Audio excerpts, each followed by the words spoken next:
How My Brother Leon Brought Home a Wife by Manuel E. Arguilla. She stepped down from the carretilla of Castellan with a quick, delicate grace.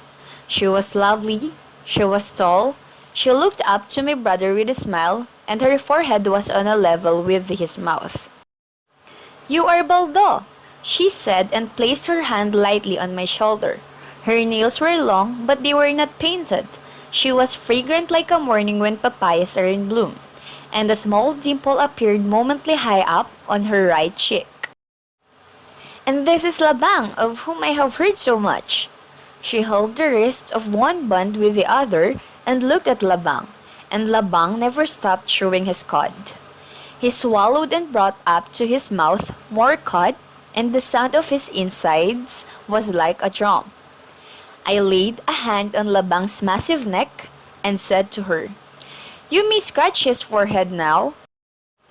She hesitated, and I saw that her eyes were on the long curving horns. But she came and touched Labang's forehead with her long fingers, and Labang never even stopped chewing his cud, except that his big eyes half closed. And by, she was scratching his forehead very daintily. My brother Leon put down the two trunks on the grassy side of the road. He paid Castellan twice the usual fare from the station to the edge of Nagrabkan. Then, he was standing beside us, and she turned to him eagerly. I watched Castellan where he stood in front of his horse, and he ran his fingers through its forelock and could not keep his eyes away from her. "Maria," my brother Leon said. He did not say Maring, he did not say Mayang. I knew that he had always called her Maria, and that to us all she would be Maria. And in my mind, I said, "Maria," and it was a beautiful name. Yes, Noel? Now, where did she get that name? I pondered that matter quietly to myself, thinking father might not like it.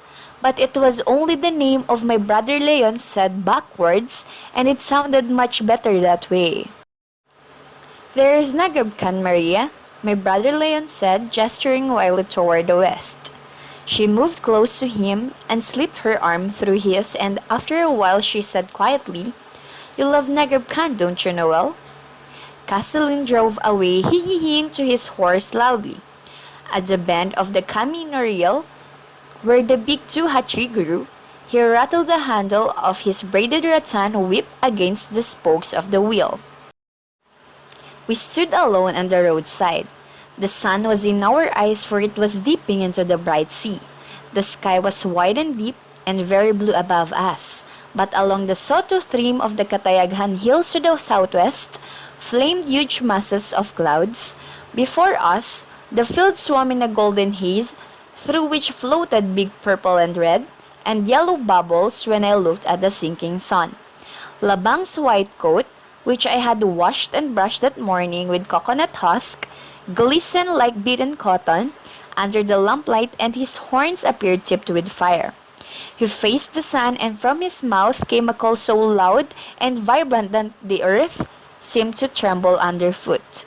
And far away in the middle of the fields, a cow lowed softly in answer. "Hitch him to the cart, Baldo," my brother Leon said, laughing, and she laughed with him a bit uncertainly, and I saw that he had put his arm around her shoulders. "Why does he make that sound?" she asked. "I have never heard that like of it." "There is not another like it," my brother Leon said. "I have yet to hear another bull call like Labang's. In all the world, there is no other bull like him." She was smiling at him, and I stopped in the act of tying the cinta across Labang's neck to the opposite end of the yoke. Because her teeth were very white, her eyes were so full of laughter, and there was the small dimple high up on her right cheek. "If you continue to talk about him like that, either I shall fall in love with him or become greatly jealous."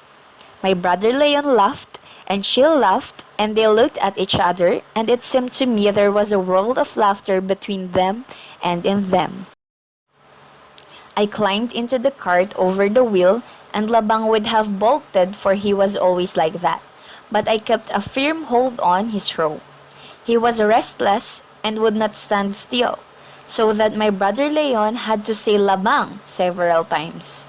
When he was quiet again, my brother Leon lifted the trunks into the cart, placing the smaller on top. She looked down once at her high-heeled shoes, then she gave her left hand to my brother Leon. I placed a foot on the hub of the wheel, and in one breath she had swung up into the cart. Oh, the fragrance of her! But Labang was fairly dancing with impatience, and it was all I could do to keep him from running away.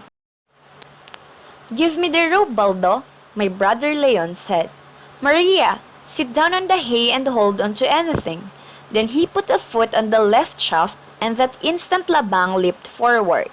My brother Leon laughed as he drew himself up to the top of the cart and made the slack of the rope hiss above the back of Labang. The wind whistled against my cheeks, and the rattling of the wheels on the pebbly road echoed in my ears. She sat up straight on the bottom of the cart, legs bent together to one side, her skirt spread over them so that only the toes and heels of her shoes were visible. Her eyes were on my brother Leon's back. I saw the wind on her hair. When Labang slowed down, my brother Leon handed to me the rope. I knelt on the straw inside the cart and pulled on the rope until Labang was merely shuffling along. Then I made him turn around.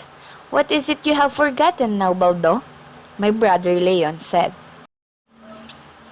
I did not say anything but tickled with my fingers the ramp of Labang, and away we went, back to where I had unhitched and waited for them.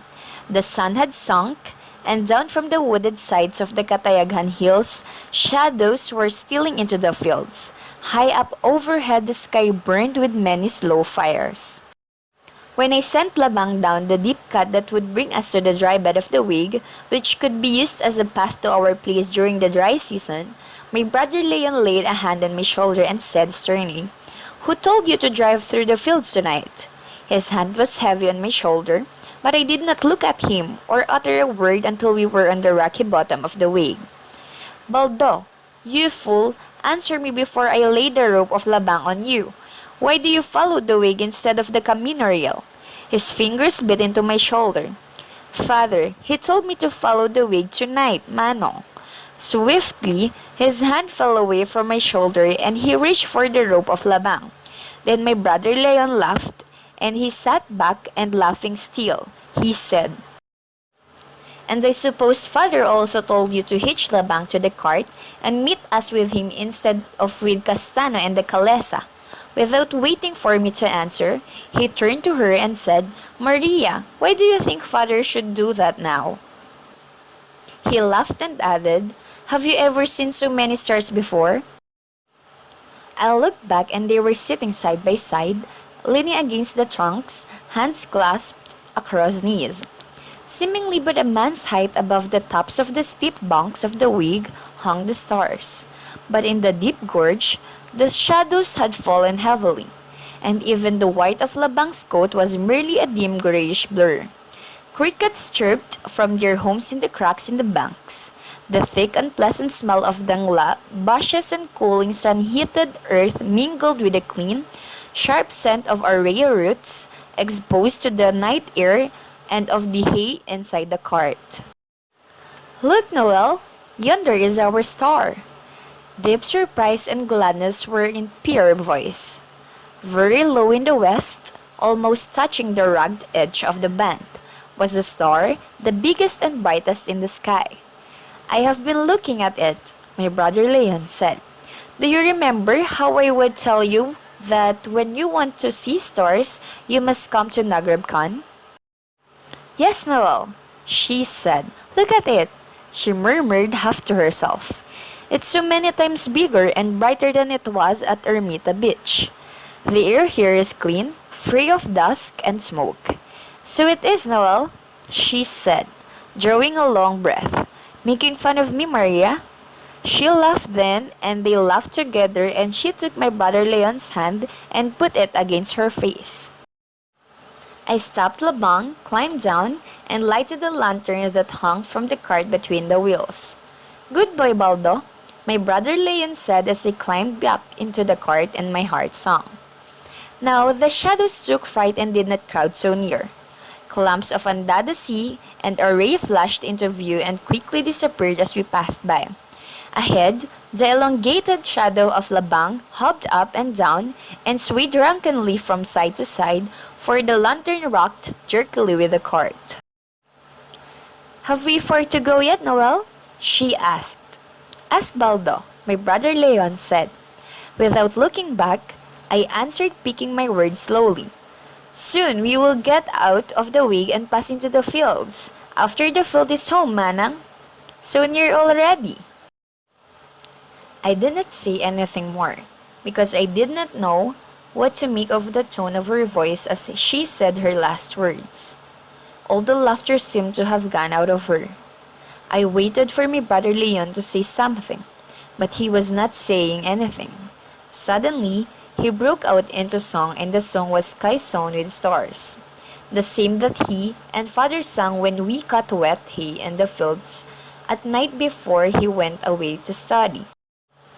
He must have taught her the song because she joined him, and her voice flowed into his like a gentle stream meeting a stronger one.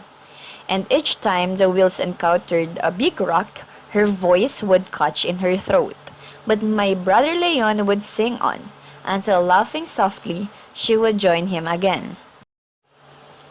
Then we were climbing out into the fields, and through the spokes of the wheels, the light of the lantern mocked the shadows. Labang quickened his steps. The jolting became more frequent and painful as we crossed the low dikes. "But it is so very wide here," she said. The light of the stars broke and scattered the darkness so that one could see far on every side through indistinctly. "You miss the house and the cars and the people and the noise, don't you?" My brother Leon stopped singing. "Yes, but in a different way. I am glad that they are not here." With difficulty, I turned Labang to the left, for he wanted to go straight on. He was breathing hard, but I knew he was more thirsty than tired. In a little while, we drove up the grassy side onto the Camino Real. "You see," my brother Leon was explaining, "the Camino Real curves around the foot of the Catayaghan Hills and passes by our house. We drove through the fields but I'll be asking father as soon as we got home." "Noel," she said. "Yes, Maria. I am afraid he may not like me." "Does that worry you still, Maria?" my brother Leon said. "From the way you talk, father might be an ogre. Except when his lad that was wounded in the revolution is troubling him. He is the mildest-tempered, gentlest man I know." We came to the house of Lakay Julian, and I spoke to Labang loudly, but Maning did not come to the window. I surmised that she must be eating with the rest of her family. And I thought of the food being made ready at home, and my mouth watered. We met the twins, Orang and Colleen, and I said, "Hoy!" calling them by name. And they shouted back and asked for my brother Leon, and his wife were with me. And my brother Leon shouted to them and then told me to make Labang run. Their answers were lost in the noise of the wheels. The first words that fell from his lips after he had kissed Mother's hand were, "Father, where is he?" "He is in his room upstairs," Mother said, her face becoming serious. "His leg is bothering him again." I did not hear anything more because I had to go back to the car to unhitch Labang, but I had hardly tied him under the barn when I heard Father calling me. I met my brother Leon going up to bring the trunks. As I passed through the kitchen, there were Mother and my sister Aurelia and Maria, and it seemed to me they were crying, all of them. There was no light in Father's room. There was no movement. He sat in the big armchair by the western window, and the stars shone directly through it. He was smoking, but he removed the roll of tobacco from his mouth when he saw me. He laid it carefully on the window sill before speaking. "Did you meet anybody on the way?" he asked. "No, father," I said. "Nobody passes through the wig at night." We reached for his roll of tobacco and hitched himself up in the chair. "She is very beautiful, father." Was she afraid of Labang? My father had not raised his voice, but the room seemed to resound with it. And again, I saw her eyes on the long curving horns and the arm of my brother Leon around her shoulders. "No, father, she was not afraid. On the way, she looked at the stars, father, and Manong Leon sang." "What did he sing?" "Sky Sown with Stars." She sang with him. He was silent again. I could hear the low voices of mother and my sister Aurelia downstairs. There was also the voice of my brother Leon, and I thought that father's voice must have been like it when he was young. He had laid the roll of tobacco on the window sill once more. I watched the smoke waver faintly upward from the lighted end and vanish slowly into the night outside. The door opened, and my brother Leon and Maria came. "Have you watered Labang?" Father spoke to me. I told him that Labang was resting yet under the barn. "It is time you watered him, my son," my father said. I looked at Maria, and she was lovely. She was tall. Beside my brother Leon, she was tall and very still. Then I went out, and in the darkened hall the fragrance of her was like a morning when papayas are in bloom.